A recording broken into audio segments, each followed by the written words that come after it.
Malagò, Giorgetti e Zaia, Spresiano per l'avvio dei lavori del velodromo, sul tavolo la candidatura italiana per le Olimpiadi invernali, nostro collegamento in diretta per le ultime novità.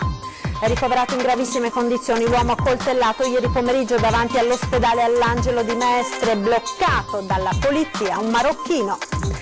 Paura questa mattina al liceo Canova di Treviso per una misteriosa polvere irritante nell'area della scuola, evacuato l'edificio, 5 studenti al pronto soccorso, sul posto polizia locale e vigili del fuoco.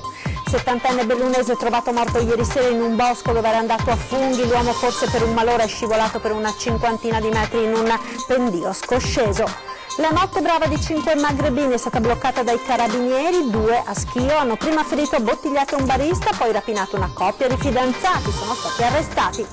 Turismo, il Veneto si conferma una tra le regioni più visitate d'Europa, con Venezia che traina la locomotiva grazie al boom di turisti stranieri. È uno sport davvero particolare quello che in questo fine settimana terrà la sua Coppa del Mondo lungo il passo San Boldo, a sfidarsi 100 piloti da tutto il mondo. Buona giornata, ben ritrovati con la prima edizione dei notiziari di Antenna 3. In primo piano, l'avete sentito dai titoli, le Olimpiadi invernali del 2026, perché questa mattina a Spresiano per la posa della prima pietra del velodromo si stanno confrontando il presidente del CONI Malagò, il sottosegretario alla presidenza del Consiglio Giorgetti ed il governatore del Veneto Zaia. Sul tavolo ovviamente la candidatura italiana con il tridente Cortina, Milano, Torino. Dunque ci colleghiamo subito in diretta con Spresiano per tutte le ultime novità con i nostri inviati Lucio Zanato e Nicola Marcato. Buongiorno Lucio. Buongiorno Marta, buongiorno ai nostri telespettatori delle prime notizie di Antenna 3 e quello che vedete alle mie spalle è, diciamo, la cava a ridosso dell'autostrada che tra 24 mesi dovrebbe diventare il nuovo velodromo di Treviso, comunque della Marca, un'area di 90.000 metri quadri, una struttura da 6.000 posti a sedere, ma soprattutto un punto di riferimento per quelle che potranno essere le Olimpiadi di Tokyo del 2020, già per quanto riguarda la Federazione Ciclistica Italiana. Però diciamo che l'argomento di punta, al di là dell'inaugurazione della posa della prima pietra, sono state le Olimpiadi invernali, e primo a parlare di questa situazione è stato il presidente del CONI Giovanni Malagò, il quale ha detto è tutto prematuro in questo momento, ogni cosa è possibile, lunedì ci sarà un altro passettino in avanti, però se mi chiedete una certezza, la certezza non ce l'avremo fino a settembre del prossimo anno. Queste sono state le sue parole prima di iniziare così la cerimonia. Per quanto invece riguarda il presidente Zaia, durante il suo intervento, vedete alle mie spalle c'è ancora la cerimonia di appunto posa della prima pietra, il presidente Zaia ha detto una frase molto semplice: se le Olimpiadi non le prende Cortina, non le prende Milano, non le prende Torino, insomma non le prende l'Italia, per noi, per il Veneto, sarà lutto nazionale. Infine Giancarlo Giorgetti, il sottosegretario alla presidenza del Consiglio con delega allo sport, lui ha detto: io sono qui perché all'inizio, nel 2008, pensate alla storia di questo velodromo del 2008, quindi a 10 anni, ero in commissione e, diciamo così, ho fatto in modo che arrivassero i primi finanziamenti per questo progetto. Bene, sono qui alla posa della prima pietra e spero di riuscire a rientrare nei 18 mesi per vedere l'inaugurazione, ma come sapete le cose del governo sono un po' ballerine, per cui ha messo in forse anche la prosecuzione del governo proprio qui dall'Ovadina di Spresiano. Per quanto riguarda invece il discorso delle Olimpiadi, ha sottolineato che non vuole prendere posizione, ma che crede che tre candidature, ovvero Cortina, Milano e Torino, valgano molto di più che una candidatura solamente. Questo per quanto riguarda il discorso delle Olimpiadi. Hai domande, Marta?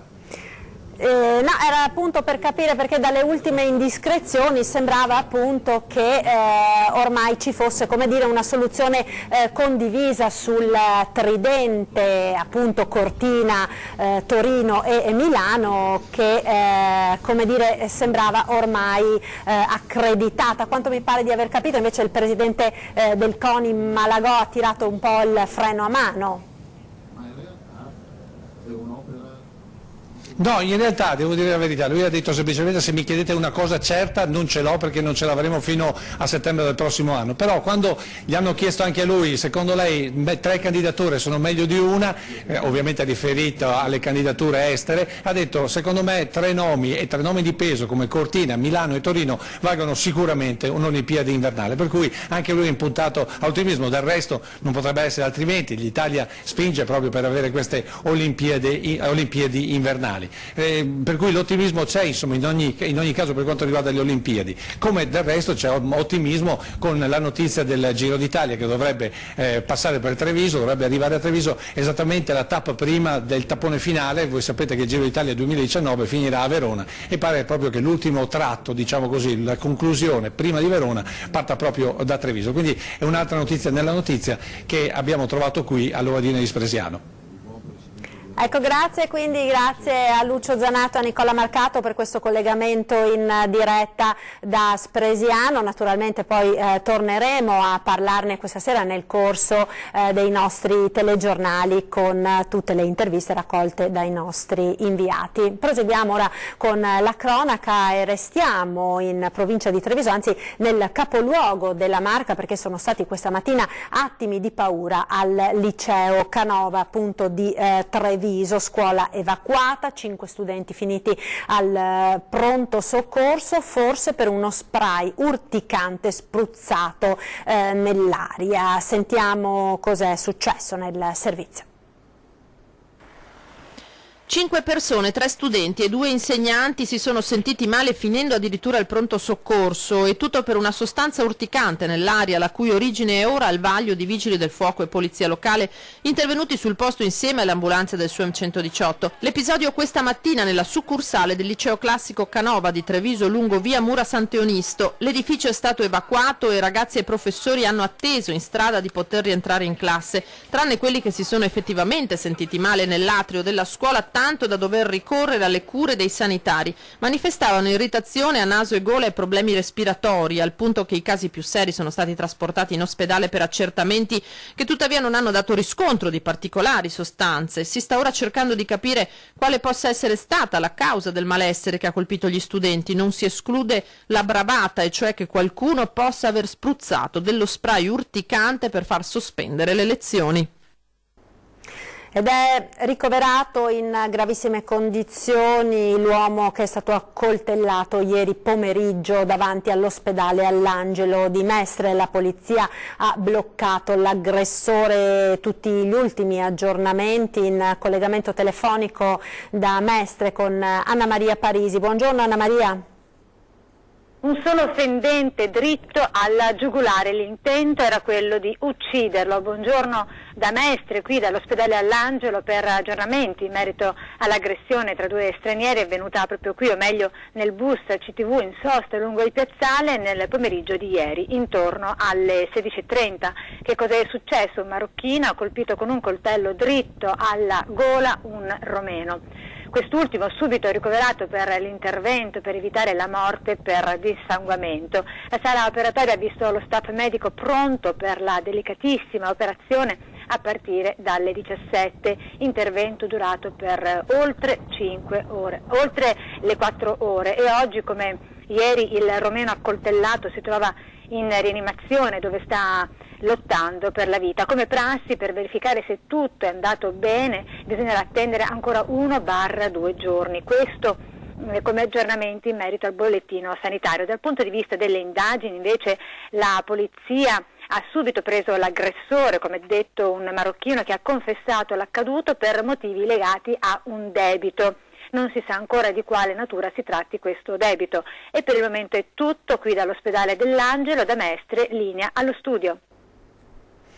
Un uomo di 70 anni residente a Marziai nel Bellunese è stato ritrovato morto ieri sera dopo un'escursione per cercare funghi. Il 118 aveva allertato il soccorso alpino di Feltre per il mancato rientro a casa dell'uomo che vive nella zona di Valle del Corta, appunto sopra Marziai, dove era stata proprio ritrovata l'auto e dove lo stavano cercando i parenti. Mentre una squadra del soccorso alpino arrivava sul posto, il cognato ha individuato il corpo senza vita del parente. Non si sa se a causare l'incidente sia stato un malore. Di sicuro l'uomo è scivolato per una cinquantina di metri in un pezzo di bosco particolarmente scosceso. Dopo la constatazione del decesso da parte del medico, la salma è stata ricomposta e trasportata in paese. Un litigio al volante nel corso del quale era spuntata anche una pistola. I carabinieri hanno rintracciato il responsabile. Sentiamo. I carabinieri di Cittadella lo hanno rintracciato a San Martino di Lupari dopo circa una settimana di indagini. Quel 25enne di origine albanese poteva essere un soggetto armato potenzialmente pericoloso. La ricerca era partita dopo la denuncia di un automobilista che si era visto puntare una pistola addosso al culmine di un litigio per questioni di precedenza a Castelfranco. La pistola si è rivelata poi ad aria compressa, gli era stato tolto il tappo rosso obbligatorio per legge. La notte brava di due magrebini è stata bloccata dai carabinieri. I due a Schio ieri sera hanno prima ferito a bottigliate un barista provocandogli lesioni al collo e al volto, poi hanno rapinato una coppia che stava passeggiando derubandoli del cellulare. I due magrebini sono stati arrestati dai carabinieri chiamati da alcuni testimoni. I due, 25 e 18 anni, sono residenti a Schio e sono già noti alle forze dell'ordine per precedenti specifici. Entrambi sono stati arrestati. E c'è un'altra notizia che ci arriva dal Vicentino, a Due Ville, dove un uomo e una donna sono stati filmati con un telefono cellulare mentre avevano un rapporto sessuale nei giardini pubblici cittadini. Il video è stato diffuso tramite web e qualcuno ha avvisato i carabinieri della tenenza di Due Ville, che immediatamente hanno dato avvio agli accertamenti, arrivando all'individuazione dei responsabili. In poche ore i militari sono risaliti anche ai due amanti, che sono stati quindi identificati, un trentenne di Tiene ed una donna di 35 anni, che sono stati denunciati a piede libero per atti osceni. Ed ora a Breganze, dove nella notte un incendio ha distrutto un garage. Un cortocircuito all'origine dell'incendio divampato la scorsa notte, poco dopo l'1:30, in un garage di via Chizzalunga a Breganze. Immediato l'intervento dei vigili del fuoco, accorsi da Bassano e Vicenza, con 2 automezzi e 7 operatori, che hanno spento le fiamme, evitando l'estensione del rogo a un laboratorio di serramenti vicino alla rimessa. Distrutto tutto quello che c'era dentro, attrezzatura da giardinaggio e materiale non più usato depositato all'interno. I pompieri hanno lavorato per più di 2 ore prima di riuscire a spegnere l'incendio e mettere in sicurezza il sito. Sul posto anche i carabinieri. Ed ora parliamo di sanità e di uno dei problemi più preoccupanti che si trova ad affrontare la sanità pubblica, quello della carenza dei medici. La questione è stata affrontata ieri sera nel corso di 20:10 dal direttore generale dell'ULSS 2 della Marca Trevigiana, Francesco Benazzi. Sentiamo. Io ho l'autorizzazione per assumere, non trovo nessuno. Quindi io devo far sopperire... Ricordo bene, tecnici radiologi, diceva qualche tempo fa, era un problema... Era, ma non lo è più. Ma non lo è più, ci sono ginecologi, pediatri, cardiologi, perché non li anestesisti. Perché le scuole di specialità ne specializzano, faccia conto che in tutto il Veneto, adesso non so, solo da me, nella LUISS 2, mancano 15 ginecologi. L'azienda ospedaliera, cioè non l'azienda, l'Università di Padova ne specializza 8 per tutto il Veneto. A me solo ne mancano 15. Quindi voglio dire, perché le liste attesa? Perché non riusciamo più a sostituire i medici, perché ci mancano. Poi mi mancano anestesisti, 8 anestesisti, anche qua stiamo aspettando una scuola di specialità, ma qua siamo più fortunati perché ne specializzano molti di più. Poi mi mancano cardiologi, stiamo facendo un concorso e speriamo che almeno ne arrivino 3-4, perché di 4 abbiamo bisogno. Pediatri, me ne mancano 6. Sto a mente adesso, mi scusi, perché radiologi me ne mancano 6. E poi pneumologi me ne mancano 2. L'alternativa qual è? E forse ne avevamo già parlato, che prenderemo medici stranieri, come è capitato altrove? Guardi, l'alternativa vera è, io mi auguro che avvenga il più presto possibile, visto che Presidente Zaia sta portando avanti è il ragionamento dell'autonomia, nel senso che questo darebbe la possibilità, come hanno altre regioni che hanno, di poter anche contrattare, nel senso decidere per sé, fare dei contratti diversi ai medici e quindi magari catturare i medici da altre parti. Ci fermiamo ora per qualche istante di pubblicità, linea alla regia, tra pochissimo.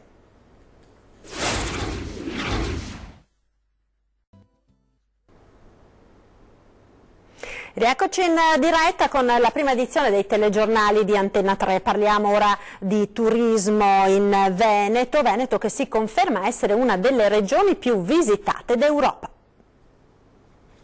Estate senza fine a Venezia, dove con il caldo e l'afa che aumentano sempre più cala, incredibile ma vero, il numero dei turisti in città. Merito o demerito che dir si voglia dei nuovi sistemi di deviazione dei flussi, i cosiddetti varchi.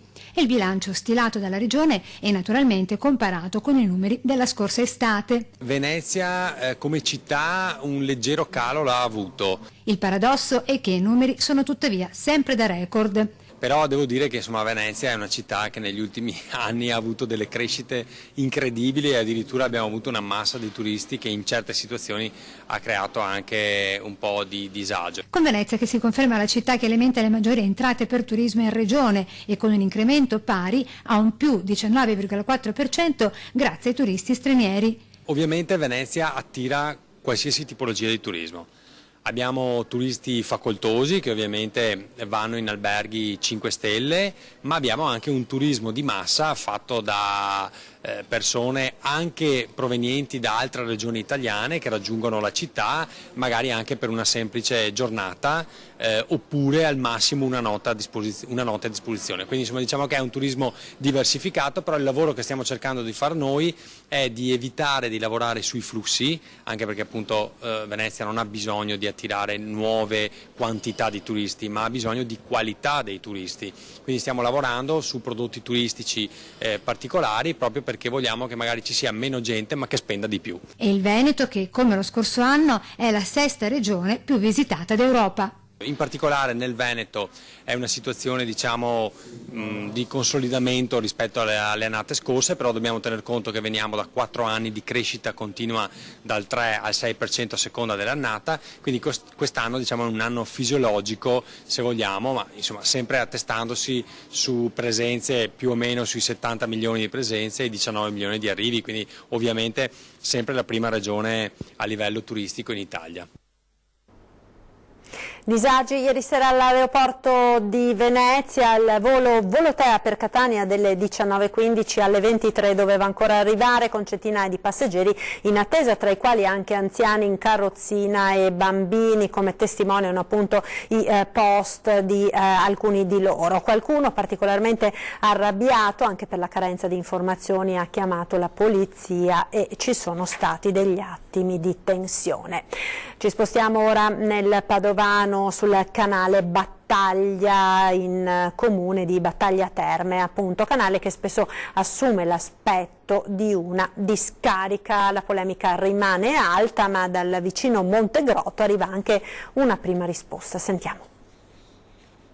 Qui arriva tutta la sporcizia da Padova, diciamo da nord Padova e tutti i comuni attraversati dall'asta del canale Battaglia, e da sud da Monselice, a est dal canale Bisato, quindi tutta la zona ovest dei Colli Euganei. Le polemiche scoppiate per il battello turistico rimasto incagliato tra i rifiuti galleggianti all'arco di mezzo di Battaglia Terme non devono sorprendere. Lo stato vergognoso e incredibile nel quale versa il canale a Battaglia Terme era già stato denunciato ai nostri microfoni dal sindaco Massimo Momolo esattamente un anno fa.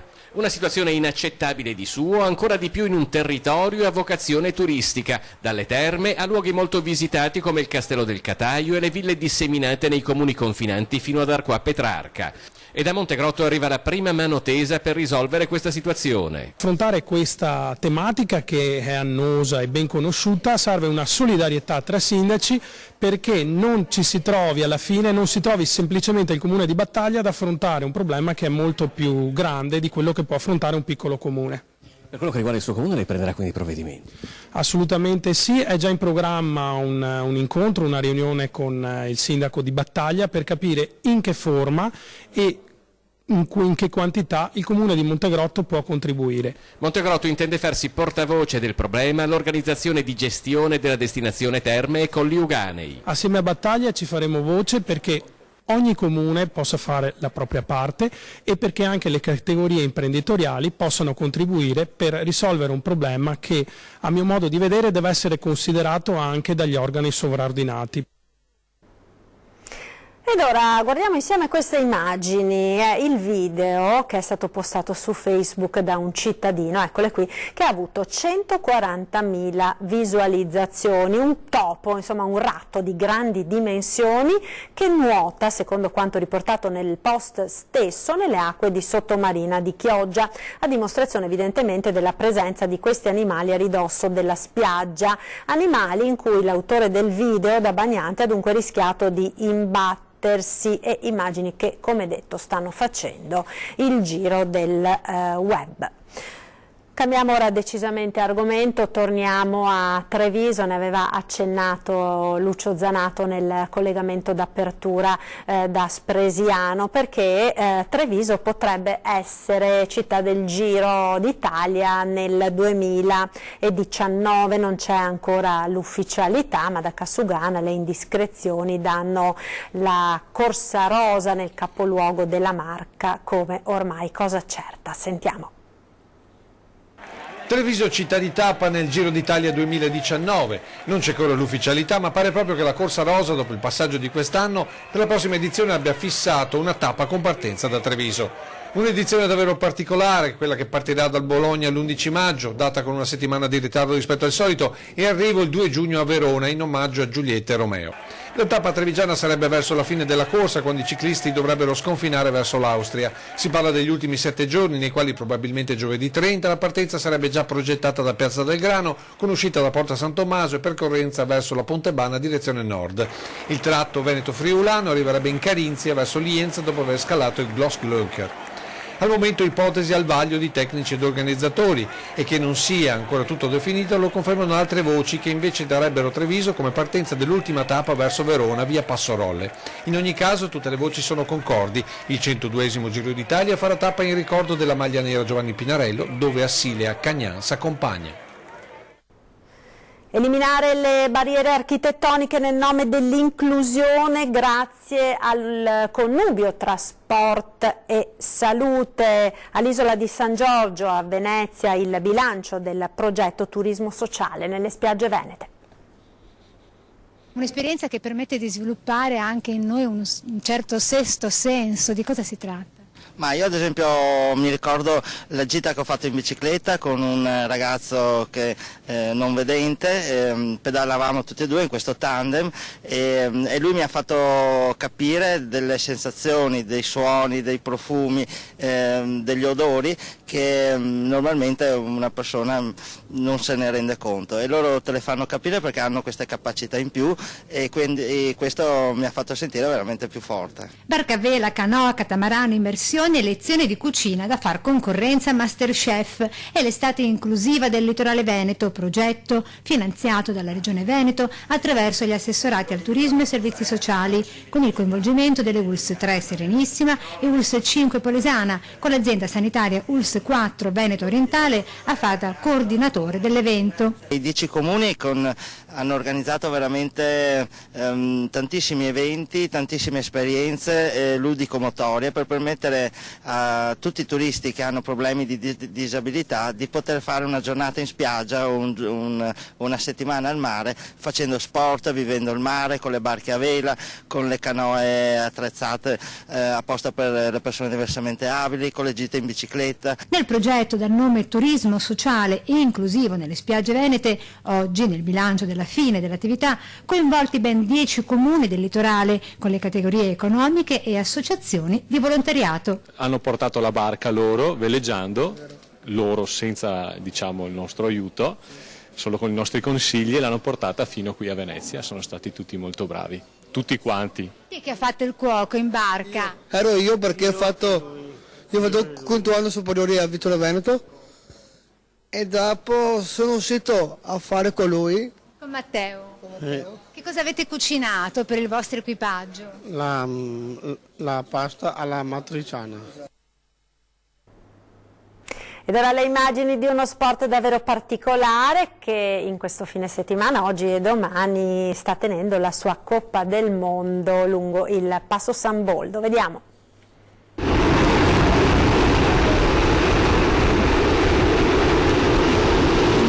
Lo Slider King è uno sport nato nel 2009, cofondato da me e di Fedato insieme a Stefano De Longhi, che consiste nel scendere da passi di montagna a bordo di un triciclo vero e proprio, simulando la guida adrenalinica del rally, quindi facendo i traversi sostanzialmente. Non ha ancora 10 anni, è già diffuso in tutto il mondo. Nato per permettere una disciplina sportiva anche per i disabili, in poco tempo è diventato uno sport praticato in quasi tutti i continenti.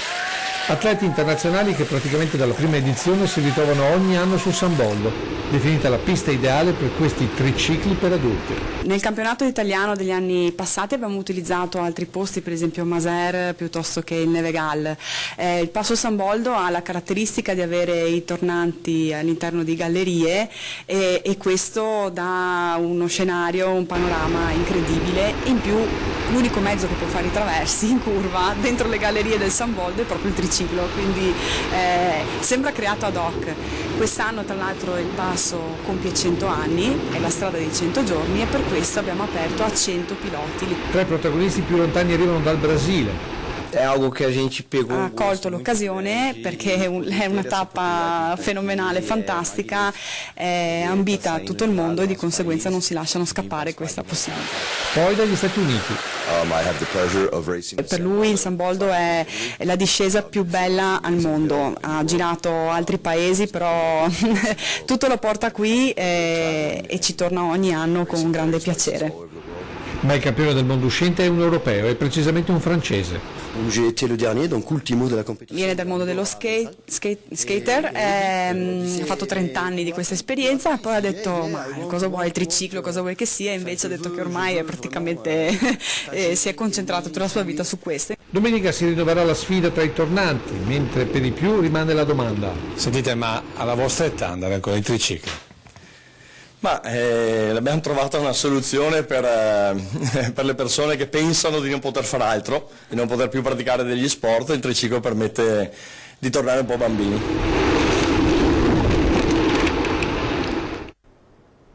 Ed era questo l'ultimo servizio per la prima edizione dei nostri notiziari. Grazie per essere stati con noi. In chiusura uno sguardo alle previsioni meteo per le prossime ore. A tutti un buon pomeriggio.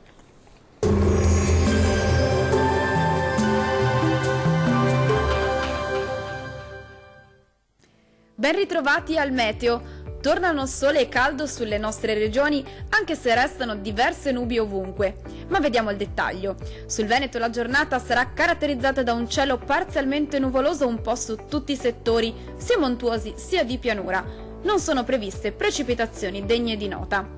Diamo uno sguardo alle temperature previste. Le minime saranno comprese tra 16 e 20 gradi. Valori massimi in aumento, oscillanti tra 25 e 28 gradi. Passiamo ora al Friuli Venezia Giulia. Torna il bel tempo soleggiato anche sulla nostra regione con cielo sereno o al massimo poco nuvoloso ovunque e con clima prettamente estivo. Diamo un'occhiata anche alle temperature che sono previste in aumento. Le minime saranno comprese tra i 18 e i 19 gradi. I valori massimi invece saranno oscillanti tra i 27 e i 29 gradi. Vediamo infine la situazione del Trentino Alto Adige. Anche su questa regione il tempo è in deciso miglioramento. Da segnalare peraltro la presenza di diverse nubi e anche di qualche addensamento pomeridiano, specie sui monti, ma senza fenomeni rilevanti. Vediamo anche le temperature previste. Le minime risulteranno comprese tra 14 e 15 gradi, mentre le massime oscilleranno tra i 27 e i 31 gradi. Dal meteo di Antenna 3 per ora è tutto. Arrivederci al prossimo aggiornamento.